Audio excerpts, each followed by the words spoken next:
Gua ke kanan ya, oke. Gue di sini nih. Ya lu situ. Gue sambil ngerokok boleh kan nih? Boleh dong. Oh, mantap. Sorry nih, ada pesawat ya Cing. Baru juga mulai.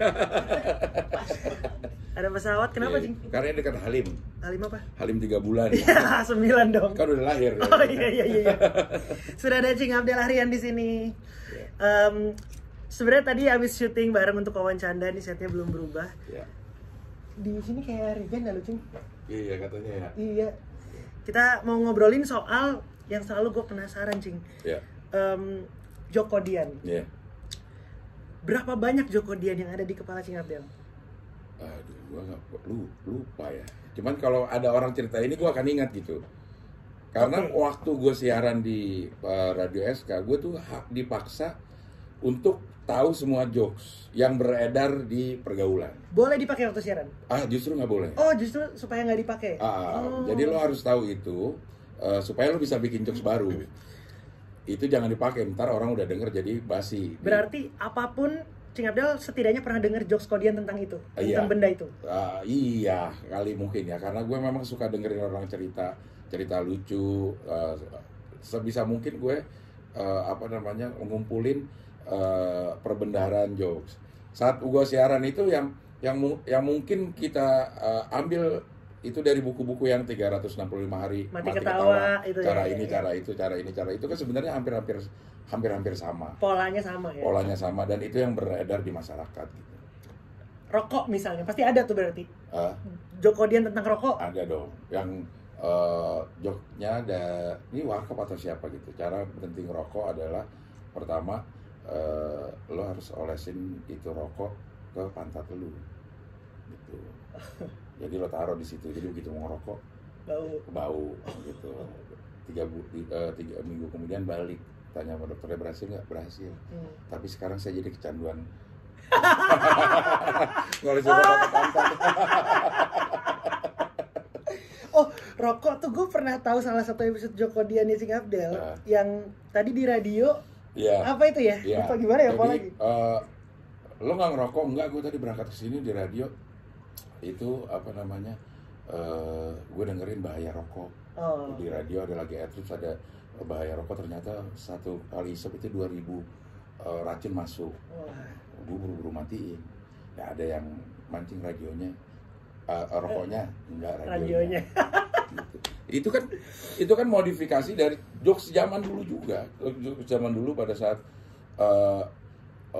waktu gue baca koran tentang rokok, bahayanya, gue berhenti rokok.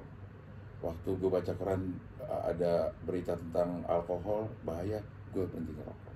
Waktu gue baca koran bahaya terlalu sering berhubungan seks, gue berhenti baca koran. Ya, model-model seperti itu. Rule of three yang ininya kesini, ini yang dimatiin lawannya gitu. Iya. Sebenarnya ternyata dari dulu sudah bisa diteorikan. Cuma belum ada teorinya aja. Iya. Betul. Gue setuju sih itu. Iya, format jokes itu ya seperti itu. Bahkan sampai awal-awal gue di radio ya diajarin formatnya seperti itu gitu. Dan itu berarti Cing Abdel percaya bahwa itu tidak bisa dipatenkan ya? Gue merasanya ya. Iya. Tidak bisa. Format jokes itu nggak bisa dipatenkan. Nggak bisa dipatenkan. Nggak mungkin lo bisa patenin do re mi fa sol la si do. Betul. Gitu. Cuman pada saat lo udah membentuk itu, ya itu mungkin aja bisa dipatenin. Begitu nadanya jadi lagu kangen, udah pasti orang tahu itu Dewa. Iya. Gitu ya. Tapi bukan tidak mungkin orang juga punya pikiran yang sama. Iya, betul. Untuk nada itu atau untuk cari punchline itu gitu. Iya, benar sih. Gitu. Karena kan beberapa belakangan kemarin juga masih tadi sempat kita bahas sih masalah jokes itu dipakai orang lain. Itu sah atau enggak? Kalau gue nggak apa-apa. Cing Abdel punya materi, gue pakai di panggung nggak apa-apa. Kalau gue. Tapi kalau bisa izin. Iya. Kalau mungkin karena dulu kebiasaan yang gue juga nggak tahu kalau dipakai gitu. Maksudnya kalau dipakai pun gue ngerasa nggak apa-apa deh. Gue ngerasa nggak apa-apa ya, karena gimana ya? Apa yang menyebabkan itu ya? Oh mungkin karena pada saat itu lingkungan komedi tidak terlalu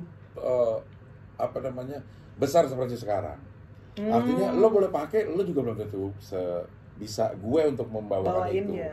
Tapi pada saat udah masuk stand up, yang dijual adalah originalitas dari kisah si komik. Jadi begitu itu diambil, jadi ada perasaan mungkin. Oh. Gue harus punya ciri khas, tapi kenapa lo ambil gitu. Oke. Jadi gue mengerti kalau ada orang yang merasa terganggu juga kalau Itu hak dia juga. itu hak dia juga. Iya. Ya, ya. Tapi guyup nggak sih, Cing? Zaman dulu maksudnya apakah seperti stand up Indo sekarang misalnya sangat dekat satu sama lain saat Iya. Kalau begitu gue udah mulai masuk ke Paski ya, jadi gue kenal beberapa pelawak-pelawak senior ya. Ya kalau ngobrol, ya pada akrab kok.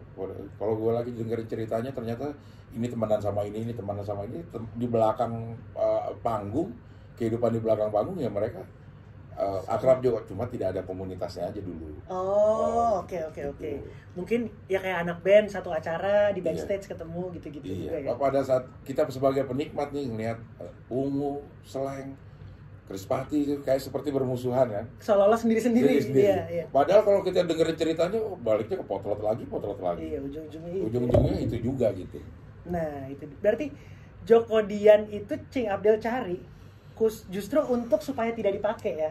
Iya, Balik lagi ya. waktu ke radio karena di setiap 1 jam radio itu penyiar, gue kan penyiar ya. Jadi di Radio SK itu ada penyiar dan pelawak. Gue penyiar. Oh, Cing Abdel justru bukan di lawak. Bukan, gue penyiarnya. Oh. Jadi yang kayak siaran-siaran sekarang ada yang nganterin lagu segala macam. Cuma di SK itu setiap 1 jam siaran itu harus ada 2 jokes. Meskipun yang nggak lucu, yang penyiar bukan pelawaknya. Iya, harus ada dua jokes. Dan kalau kita ambil di buku ya seberapa lama sih? Iya. Pasti akan habis. Betul. Makanya diminta untuk bikin sendiri. Nggak usah bikin orang ketawa, bikin orang senyum udah cukup kalau di radio. Iya benar sih. Iya. Kalau di mobil gitu, nggak usah ngakak. Nggak usah ngakak. Iya. Gitu. Kalau di radio tuh udah apa ya namanya? Udah senyum aja, udah cukup. Benar. Gitu. Berarti, tapi kan sekarang semua penyiar dituntut untuk punya punchline tuh, Cing. Itu berarti lebih susah zaman dulu apa sekarang menurut Cing Abdel? Sekarang ya, karena gue beberapa kali jadi tamu di radio yang sekarang, dulu disediain waktu 3 menit harus ada punchline-nya. Iya. Lah, itu kan susah. Kalau menurut gue radio nggak perlu punchline. Radio itu justru elemen of surprise-nya pada saat kita ngobrol ada yang lucu. Nah itu udah hiburan. Nggak harus di ending tutup lagu, nggak usah ya? Nggak usah.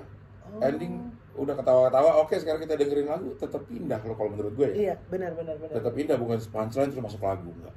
Kalau di SK waktu itu seperti itu, lo harus bawa jokes yang lucu, punchline masuk lagu. Tapi di part lo yang lo tidak harus bacain jokes atau ceritain jokes, ya bikin senyum ketawa, nggak usah bikin kaget juga nggak apa-apa. Tipis-tipis juga. Oke. Udah indah karena menurut gue ya, radio itu indahnya karena perpaduan banyak elemen gitu. Surprise dari lagu yang bakal diputar yang dulu kita nggak pernah tahu. Kalau sekarang nanti 3 lagu yang akan diputar ini udah dibocorin. Iya. Kalau seneng, kalau nggak gue pindah itu. Mau lagunya gue nggak demen, gue pindah. Dulu kita nggak pernah tahu apa lagu yang bakal diputar. Jadi begitu dapat lagu yang kita senang, rasanya beda gitu. Itu mempengaruhi karakter pendengar juga nggak sih, Cing? Maksudnya saat dulu, apakah pendengar jadi jauh lebih fanatik daripada pendengar sekarang? Kalau menurut gue, semua pendengar radio tuh militan. Kenapa ya? Karena dia imajinasinya ada. Imajinasinya ada. Pada sekarang nih, pada saat orang udah bisa lihat muka penyiar di mana aja, begitu nggak senang sama mukanya dia akan tinggalin. Pindah, iya. Akan pindah. Ada nggak dulu cerita di SK misalnya orang datang kecewa ternyata? Banyak. Karena dulu penyiar sama pendengar sama-sama berjudi, Jo. Kita juga nggak tahu mukanya dia kayak gimana. Apa dong? Belum SMS dong? Belum, masih telepon hotline gitu. Fix telepon rumah. Yang nelpon pendengarnya atau radionya? Pendengarnya. Oh. Kita nggak pernah ada dummy dulu. Kita nggak kepikiran juga kalau dulu bisa didummy. Jadi real semua. Real semua gitu. Ya karena juga kita percaya aja dengerin banyak karena hiburan cuma TV sama radio. Iya sih, benar ya. Gitu. Jadi nggak perlu didummy. Kalau sekarang kan kita dummy. Banyak kok dummy. Dummy penelpon call out gitu nggak. Dulu nggak ada. Karena sedemikian banyaknya orang yang mau nelpon gitu. Dan di suara manis pas ketemu Wadediv juga. Wah, banyak. Jadi pada saat mau ketemu nih kita sama-sama berjudi nih. Gua nggak tahu muka si pendengar juga nggak tahu muka gua. Gitu. Aduh, lucu banget ya tapi ya. Iya, sering lah itu Biasa di ketemu radio. Wahya gitu, suaranya wah, pas ketemu ya. Penyiar Wahya juga banyak suaranya wah. Ternyata mukanya Ya. ya aduh. Kalau misalnya era Cing Abdel siaran di SK, siapa apa ya, mesin punchline-nya yang seangkatan tuh siapa Cing waktu itu? Wah, kalau di penyiarnya kan tidak terlalu dituntut ya, tidak terlalu tertuntut. Tapi pada saat gue siaran, di situ Bagito masih siaran di radio. Terus Warkop waktu itu Mas Kasinonya punya acara sendiri. Oh, di SK? Di SK. Terus Empat Sekawan, Haji Komar, Dery, Eman, sama Pak Ginanjar gitu. Ulfa juga ada dulu, Topik juga ada dulu. Komeng di akhir-akhir gue SK juga dimasuk sama Jarum. Banyak lah jadi. Kayaknya pelawak-pelawak sekarang ya. Mostly ya. Dari radio SK yang seumur-umuran gue ya. Iya. Itu. Jadi dulu tuh pelawak tuh kalau nggak dari Sri Mulat, Bandung, ya, Jakarta. Nah kalau yang Jakarta kayaknya mungkin hampir pasti dari SK. Dan itu stylenya udah kelihatan tuh masing-masing. Kelihatan. Gitu. Kalau Cing Abdel sendiri lebih secara penonton lebih menikmati yang seperti apa? Apakah ludruk, ketoprak, lenong atau? Gue itu seneng sama diksi-diksi yang lucu. Lenong gue seneng banget karena Lenong diksinya keren. Diksinya lucu-lucu. Itulah gue seneng banget sama Komeng karena diksinya itu betul. Di luar ekspektasi kita gitu. Bahkan dia milih nama orang aja bisa tahu kalau nama orang itu akan disebut lucu gitu. Itu dari apanya ya? Huruf kah atau wawasan? Itu bakat deh. Kalau menurut gue percaya semua seni itu awalnya harus dari bakat.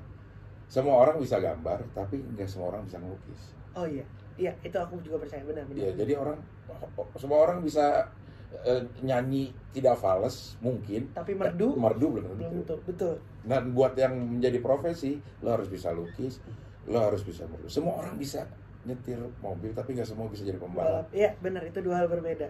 Nah, untuk sampai level ke pembalap lo harus punya bakat.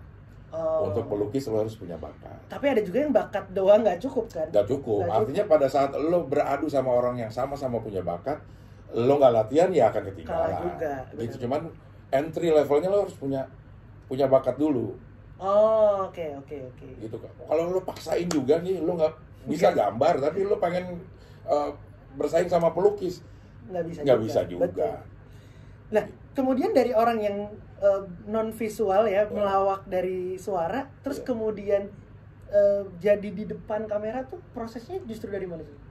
Dari dulu ada Republik BBM namanya di Indosiar. Penonton. Dia itu nyari orang yang nggak terkenal memang, tapi bisa ngomong. Pantas keterima gitu ya. Iya, jadi gua kepilih emang karena nggak terkenal. Jadi dia harus cari satu orang yang bisa ngomong dan tidak terkenal untuk disandingkan sama orang-orang yang udah terkenal. Dan Cing Abdel tidak memplesetkan tokoh ya? Enggak kan? Enggak, gitu. Oh, oke. Gitu. Ada beberapa aja yang memparodikan tokoh. Tapi gue ada peran fiktif sebagai menteri apa. Jadi gue tuh di situ perannya adalah seseorang yang sedang mau audisi menjadi menteri. Gitu. Terus lo paparin visi misi. Mini stand up lah sebenarnya itu. Gitu. Sendirian juga dikasih waktu 3-5 menit gitu dipaparin. Dipilih orang yang bisa ngomong dan tidak terkenal. Makanya banyak penyiar radio yang diajak. Itu ada castingnya juga? Enggak, kalau casting gue nggak pernah lulus juga. Hah? Oh iya, pernah dengar Extravaganza ya? Extravaganza. Lulus di gugur di tahap pendaftaran. Casting gue gak pernah lulus. Sampai masuk ke BBM itu casting gue gak pernah lulus. Maka gue tanya ini di casting ya, kalau di casting gue pasti gak dapet dah. Gitu. Oh jadi BBM itu justru gak casting? Gak casting. Oh gitu. Barulah yang super soulmate. Gitu. Oh gitu. Mama Dede duluan malah gue. Jadi setelah BBM, gue itu dianggap berhasil menyuguhkan komedi yang berbeda dengan saat itu gitu ya. Karena gue membawakan secara radio. Ya, hampir ke stand up saat itu. Iya, hampir lagi gitu. Jadi dianggap gue jadi secara tayangan gue dinyatakan tidak berhasil menjadi menteri karena nggak menang, gitu. Tapi secara segmen itu dianggap berhasil, sehingga segmen gue diadain terus. Jadi gue di plot sebagai orang yang selalu audisi menteri tapi selalu gagal, gitu. Yang menang malah belum tentu ada. Gitu. Jadi gue ada terus tuh beberapa minggu. Oh gitu. Gitu. Gue ada terus beberapa minggu. Sampai akhirnya acara itu bungkus. Terus ada apa sih namanya kalau turunan acara itu? Spin off-nya. Spin off-nya. Ada beberapa BBM apa namanya? Sempat pindah ke Metro juga kalau. Iya, kayak gitu. Nah, itu gue diajak, dan di tengah-tengah itu gue ada di Mama dan AA, baru si Super Soulmate. Kenapa Cing Abdel, pernah tahu nggak kenapa Cing Abdel yang dibawa ke acara religi saat itu? Karena gue yang nggak dapet program saat itu. Gitu. Tinggal gue itu aja. Iya. Semuanya udah ada kan, gue barengnya tuh sama Taufik, almarhum Taufik, Iya. Kang Denny, Calontong, Pak Jarwo ya. Pak Jarwo nggak, Oh, Pak Jarwo enggak. belum. Gue berempat tuh. Klik nggak? Klik. Iya. Mas Klik ya. Semuanya udah punya acara tuh. Oh. Tinggal gue yang sebagai pemain tetap yang tidak punya acara tetap, yaitu gue. Sampai ada si Mama dan AA, jadi gue ditawarin aja. Oh gitu. Kirain justru belakangan Mama dan AA itu. Enggak, justru Enggak, duluan. ya? Oke. Sekarang kalau menurut Cing Abdel, 5 komedian Indonesia terbaik sepanjang masa. Aduh, 5. Boleh dia penyerang, boleh dia pengumpan, boleh apapun. Kalau gini deh, kalau Cing Abdel boleh bikin grup lawak sepanjang masa, akan pilih siapa? Dream Team. Ininya beda-beda ya. Gayanya ya. Gayanya beda-beda. Karena misalnya gini ya, Miing lucu banget di Bagito. Didi juga lucu banget, Unang lucu banget. Tapi begitu dipisahin, Belum tentu. Dan dipaduin sama dari yang grup lain, kayaknya nggak nyambung. Oh oke. Oh kalau gitu gini, 3 striker gitu deh misalnya. Iya. 3. Pasti gue idola gue itu Miing pasti. Oke. Itu Miing. Tapi dia bukan striker kan? Striker. Bukannya Unang justru strikernya? Miing. Oh, oke. Apa namanya ya? Unang itu mendapatkan apa ya namanya ya? Ini si Miing bikin punchline. Kayak kalau di stand up itu kayak tagnya. Nah, si Unang yang dapat nih. Punchline setelahnya. Iya, punchline setelahnya. Oh, oke. Makanya tajam banget akhirnya Unang. Iya. Gitu. Terlihatnya soalnya sepertinya Unang strikernya gitu.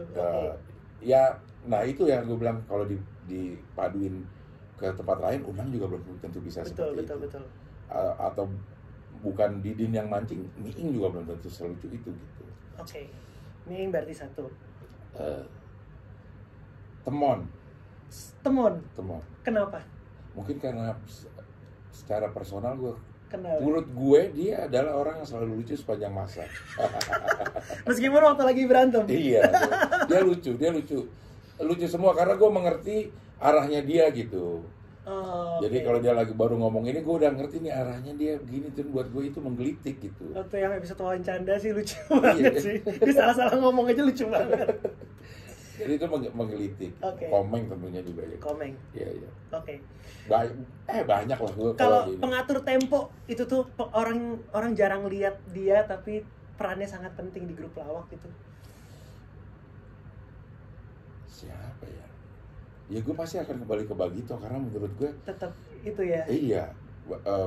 Banyak yang bilang kan kayak Cahyono misalnya. Iya dia, tapi gue tidak secara gue menikmati karyanya, tapi begitu di Bagito gue menikmati karyanya, dan gue menikmati proses karena kerja barengnya gitu. Dan gue tahu betapa beratnya seorang pemancing atau pengumpan untuk terlihat tidak lucu. Iya. Di sebuah grup itu butuh kebesaran hati. Betul. Gitu. Lo nahan diri, nggak usah punchline-nya biar ke Miing dan Unang aja. Pak Tarsan segala macam. Itu butuh Denny Cagur misalnya. Itu butuh ke ke legowoan gitu. Yang penting secara produk Cagurnya lucu, Bagitonya lucu, Sri Mulatnya lucu. Kenapa grup lawak bisa dibilang nggak seperti dulu lagi ya, Cing? Menurut Cing Abdel kenapa? Karena dipisah-pisahkah atau karena? Sebenarnya kan pada saat API masih ada, kayaknya terakhir acara yang ada sendiri itu Cagur ya. Iya, chatting. Chatting ya. Jadi Chatting. yang grup lawak yang punya satu acara program TV kayaknya chatting gitu. Tapi pada saat yang bersamaan kayaknya industri mulai berubah nih, gitu. Industri mulai berubah. Mereka hanya perlu Denny-nya, mereka hanya perlu Wendy-nya, mereka hanya perlu Bedunya jadi gini. Contoh yang pasti itu adalah Patrio. Iya. Di awal-awal, ya Eko doang yang dapat job di luar Patrio. Karena dia dibutuhkan orang yang bisa mancing, talkative, bisa nge-punchline juga. Iya, bisa nge-punchline juga gitu. Pada akhirnya begitu dia ditarik megang satu acara, pasti secara grup juga akan berpengaruh karena waktu dia udah habis di tempat lain. Jadi itu nggak akan works tuh menurut Cing Abdel. Mau seterbuka apapun pikiran anggota grupnya, kalau satu ngambil job di luar itu sangat sulit ya. Sangat sulit untuk sebuah grup ya. Iya. Tapi untuk sebagai seorang seniman pasti kan dia pengen punya pencapaian yang punya ego juga, punya pencapaian yang berbeda dari yang ingin dicapai dari grup-grup yang lain. Jadi wajar aja dan difasilitasi sama TV. Benar. Gitu. Jadi kayaknya akan sulit kalau tidak ada fasilitas grup punya acara sendiri di TV untuk menghasilkan grup yang bagus. Mau nonton di mana orang? Iya, benar sih. Etalasenya emang TV. Kalau Cing Abdel sama Bang Temon itu emang dari awal pengen duo atau nggak sengaja kecelakaan? Nggak sengaja lah. Kan siapa mau pengen sama dia? Gue kenal sama dia tuh di Radio SK. Tapi posisinya emang udah begitu waktu siaran? Posisinya udah begitu. Dia yang bagian terbulinya, korbannya. Punchline-nya. Punchline-nya juga ada di dia sih sebenarnya. Jadi pada saat gue berdua tuh, tugas gue sebenarnya sangat ringan. Di panggung ya. Oke. Di panggung itu sebenarnya sangat ringan untuk kasih umpan doang. Dia akan menyelesaikan punchline-nya. Gue tinggal nambahin sedikit supaya dia tetap ada di istilahnya itu levelnya ada di bawah gua gitu. Supaya nggak dominan. Artinya dia harus tetap ada di posisi terbuli gitu. Di panggung ya. Bukan di ini ya. Jadi gua tinggal kasih sedikit aja ini. Maksudnya ngototnya temen udah lucu. Ngototnya temen tuh marahnya tuh udah lucu. Jadi tinggal gua tambahin sedikit aja juga. Jadi tambah bobotnya tuh tambah bagus gitu. Ketika dibawa formatnya ke sitkom, apakah gayanya tuh berubah atau sebenarnya di panggung juga kayak gitu sih? Si Abdel Temon sinetronnya itu justru melihat pada saat gue di Super Soulmate sama Temon yang nyanyi itu ya. Itu audisi nyanyi, tapi karena MC-nya si Eko teman gue siaran, mancingnya udah tahu. Jadi sekali lagi lihat nih kayaknya gayanya baru karena ini gaya bercanda di radio yang ditampilkan di TV. Sebenarnya dari dulu udah ada. Dan semua jokes itu udah pernah gue bawain gitu. Cuman karena terlihat seperti spontan jadinya ini. Jadi pada saat acara si Super Soulmate itu berlangsung, belum kelar pun gue udah dapat tawaran bikin Abdel Temon itu.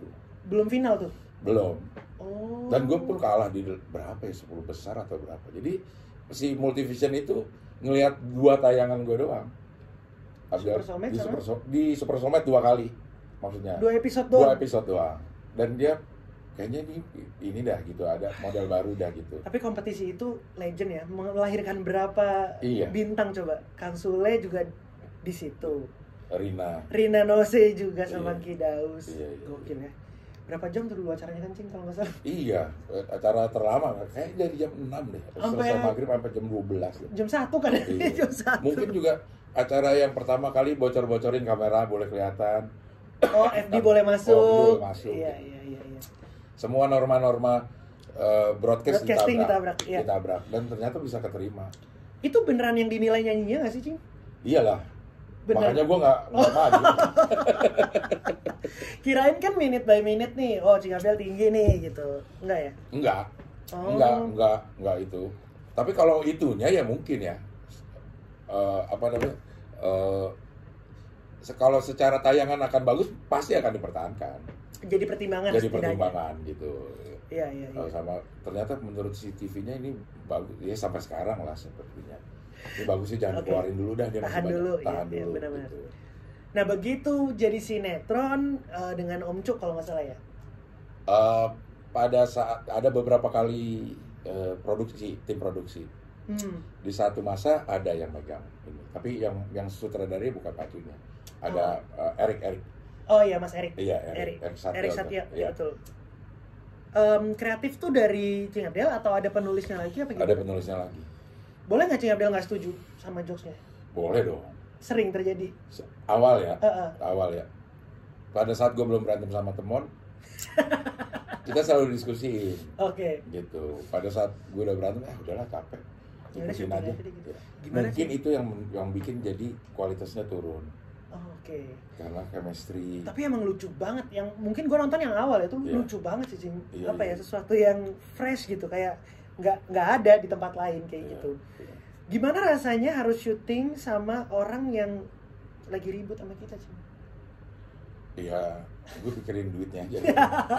Tetap nggak bisa loh kayaknya gue Cing. Maksudnya tetap aduh nggak nyaman banget pasti kan. Gak, sebenarnya gue sama Temon itu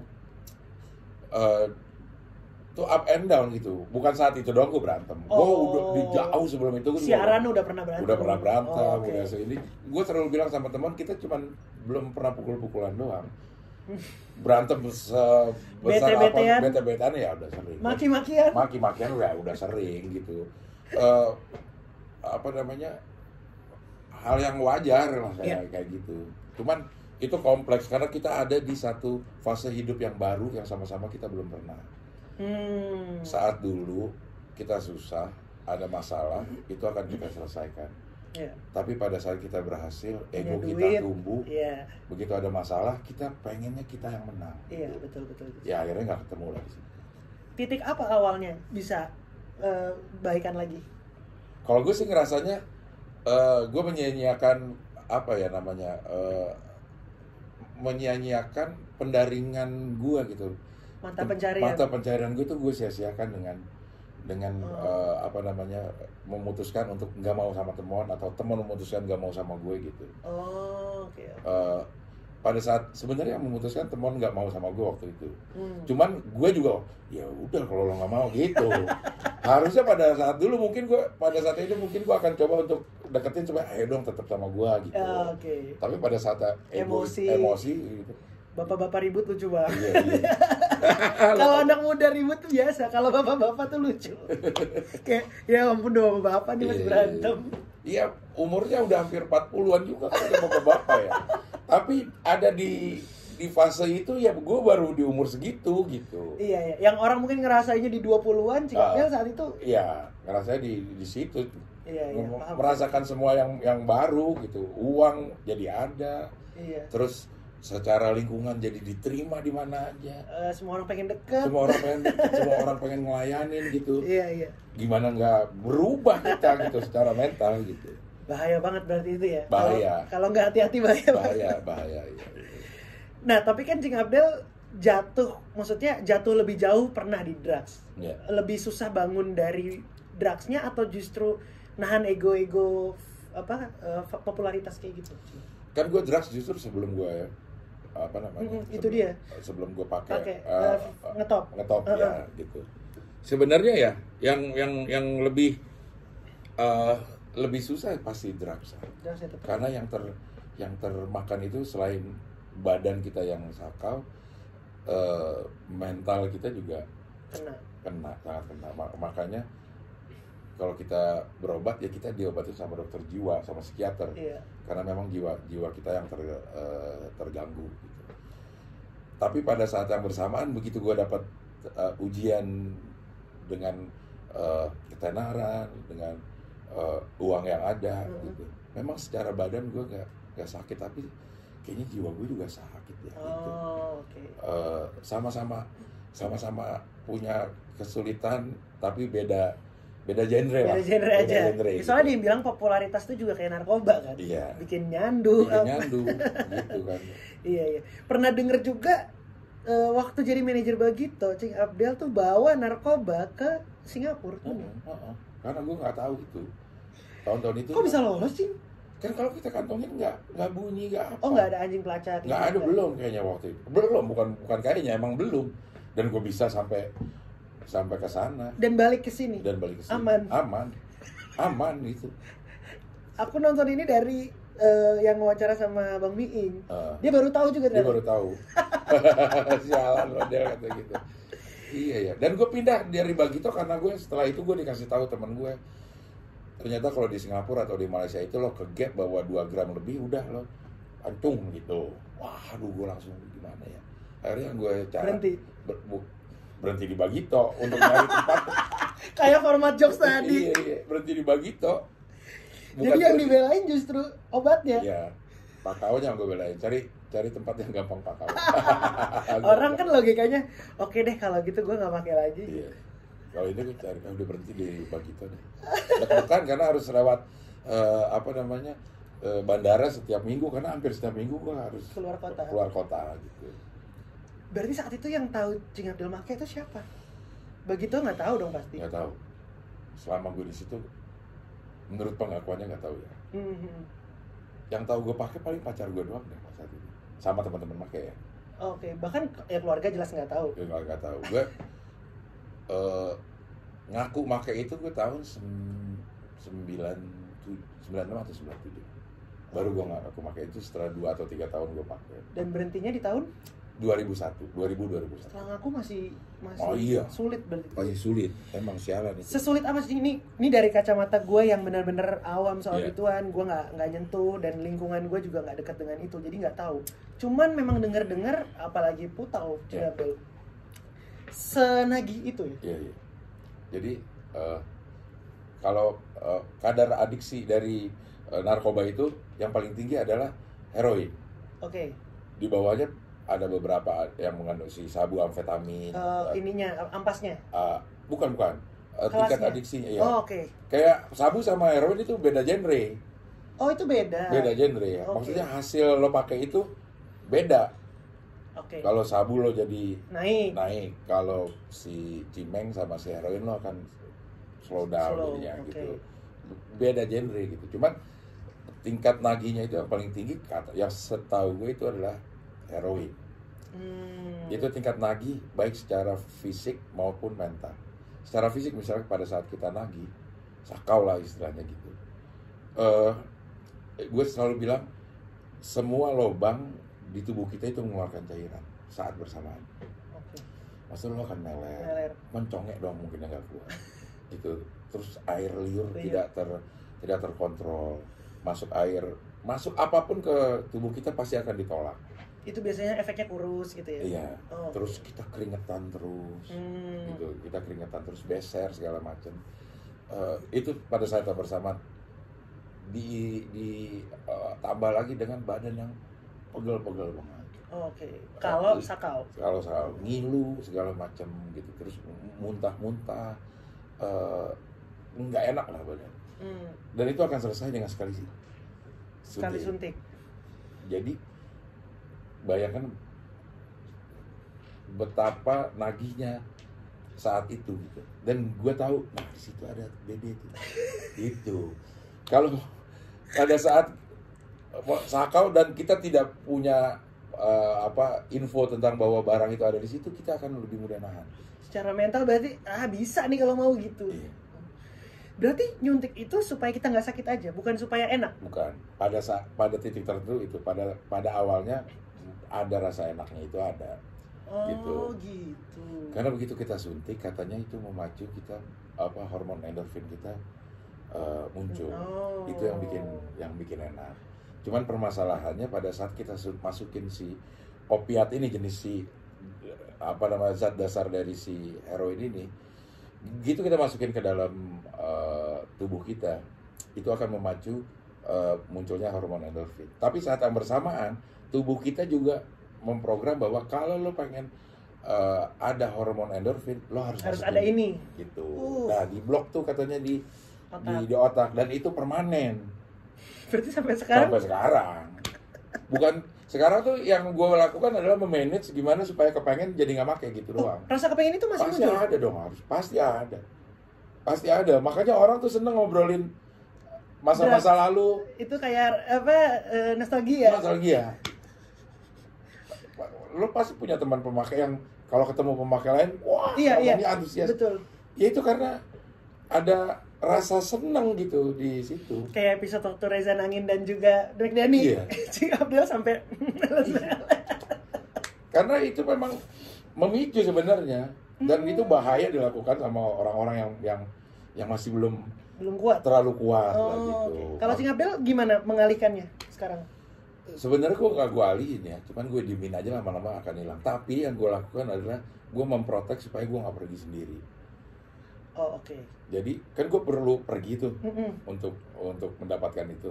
Jadi ada yang nemenin nih. Selalu ada. Gue kemana-mana, mungkin sejak tahun 2000 berapa ya, gue tuh nggak pernah sendiri. Kemanapun gue pergi, gue selalu pasti ada orang di samping gue. Yang jadi kurirnya. Bukan, bukan, yang bawain kan udah ada. Pertanyaan yang sama yang di episode podcast Reza Nangin dan juga Drake Dani. Kalau barang itu sebenarnya legal, Cing Abdel kepengen gitu pakai nggak? Enggak, udah nggak ya berarti. Karena akan ngerusak. Walaupun legal ya. Udah tahu itu akan ngerusak. Itu dibikin gak legal karena itu ngerusak. Betul. Jadi kalau lo pakai, walaupun itu boleh, ya lo akan hancur tetap. Memang nggak ditangkap tapi badan hancur. Memang hancur gitu. Jadi orang yang berhenti, pokoknya kan sesuatu yang dilarang itu setelah tahu bahwa itu mempunyai potensi ngerusak atau udah terbukti ngerusak, itu baru akan dilarang. Pasti aturan kan selalu ada setelah terjadi kejadian buruk, betul. Gitu. Bahkan yang proteksi juga baru ada, ya alarm ada karena ada maling. Betul. Gitu. CCTV karena ada maling. Karena ada maling dulu, kalau nggak ada ya dia buat apa ya gitu, betul. Jadi dilarang karena emang ada korbannya. Ada korbannya. Nah ini dilarang karena memang potensinya tuh ngerusak. Potensi buat kesesama lo akan jadi, mungkin aja akan bertindak kriminal ke dalam diri sendiri, ya lo akan rusak. Orang bangun tidur itu dulu yang harus dicari. Barang apa yang Cing Abdel pernah jual paling absurd supaya dapat narkoba? Gue itu kalau jam tangan sih biasa. Biasa jam tangan. Tapi jam tangan abang gue. Itu bener ya berarti Bang? Cing ya, kayak misalnya, iya kalau narkoba tuh suka ngambilin barang orang, itu bener ya? Bener. Maksudnya mungkin bangun tidur kita bersin, saat itu juga kita pikir kalau nggak punya duit ya, gue harus nyolong apa gitu. Makanya barang-barang di rumah tuh habis kayak tabung gas sih udah pasti lah. Tabung gas udah pasti. Iya, tabung gas itu kayaknya. Kok pikirannya diapain di kilo? Itu kan paling cepet dijual dan elektronik gitu. Yang paling pertama ya, yang dipikirnya yang paling mudah diterima BD. Oh dia mau nih, karena barang itu bisa dipakai. Jam tangan, ya bisa handphone belum banyak ya TV, ya yang kayak gitu-gitu yang bisa dipakai. Yang kedua adalah barang yang gampang dijual. Tabung gas itu gampang banget dijual. Nggak mungkin BD mau nerima lama-lama jadi tukang gas gitu. Apanya, besinya kali ya? Si tabungnya. Oh, tabungnya itu bisa dipakai lagi gitu maksudnya? Iya. Oh, itu. Tabung gas itu kan dijual tabungnya gitu. Dapat seberapa banyak barang Cing tabung gas itu? Kan yang kita pikirin saat itu adalah kita bisa nyuntikin itu untuk 1 kali suntikan supaya kita normal. Jadi nggak kepikiran. Kalau ada tabung gas, kita lagi butuh banget nih. Tabung gas mungkin harganya 200.000. Tapi kita lagi butuh banget, ditaruh 20.000 kita kasih pasti. Dan efek itu bisa sakau lagi berapa lama? Hitungan jam juga. Ya ampun. Makanya. Kirain harian gitu. Enggak, hitungannya jam itu. Makanya pada saat si Putau itu merajalela, kriminalitas tinggi banget. Berarti pagi ini nggak punya duit jual tabung gas, ntar sore nggak tahu tuh mau jual apaan. Iya. Bahaya makanya. Kalau yang Cing Abdel pernah lihat paling absurd apa? Orang jual apa? Rice cooker ya, Magic Jar tuh masih ada nasinya. Bawa terus TV dibawa dia ke, ini gue lagi di BD-nya nih. TV dibawa gini. Pas gue pegang belakangnya masih hangat. Astaga. Artinya kan lagi ditonton sama keluarganya ya. Diangkat, nyem dulu dah. Wah gila ya berarti ya. Gokil, lucu sih memang gitu. Iya tapi jangan dicoba ya. Jangan. Tapi sekarang udah nggak ada katanya nih si. Oh gitu. Oh putaunya Si maksudnya. putaunya. Oh, Tapi selama masih ada perkebunan opium seharusnya ada. karena itu ampasnya ya. Iya. Enggak lah, itu memang cuman trik si BD bahwa bilang itu ampasnya. Ya itu heroin ya, itulah. Oh itu Itulah sama. heroin ya. Jadi nih opium. Mm-mm. Opium lo ekstrak jadi morfin. Morfin lo ekstrak jadi heroin. Ya, emang heroin itu. Itu udah bubuknya itu. Gitu. Oh gitu. Ya jangan ya, jangan. Jangan. Soalnya Cing Abdel sering ngomongin gini. Oh iya, takutnya orang mikir oh Cing Abdel aja bisa selamat Iya, gitu kan. Iya. Jangan. Berapa banyak Yang tidak selamat. yang tidak selamat? Banyak. Iya. Temen-temen Cing Abdel lewat banyak. Banyak banget kayaknya sih. Yang setahu gue tuh tinggal tiga yang benar-benar bareng sama gue tuh. Banyak kan yang lewat. Dari puluhan ya. Gokil. Karena kayaknya batas waktunya 2 atau 3 tahun aja deh. Lo mau pakai atau lo mau selesai. Kalau lo mau pakai, ya lo akan tangkap polisi atau mati. Gitu. Ya kalau ada yang selamat ya itu special case gitu. Oke. Gitu. Jadi janganlah kalau si heroin. Bukan yang lain. Yang lain juga jangan ya. Yang lain jangan. Jangan melanggar hukum. Baiklah, kalau gitu terima kasih banyak Cing Abdel Sama-sama. atas waktunya. Iya. Studionya mantap sekali. Nanti nonton wawancara di channelnya Cing Abdel. Nah, Episode saya. Sekarang tamunya, ungu aja udah semuanya kesini kayaknya ya. iya. Luar biasa. Thank you Cing. Oke, Jo. Sampai ketemu lagi. Bye-bye. Bye. Kok nggak mau di stop?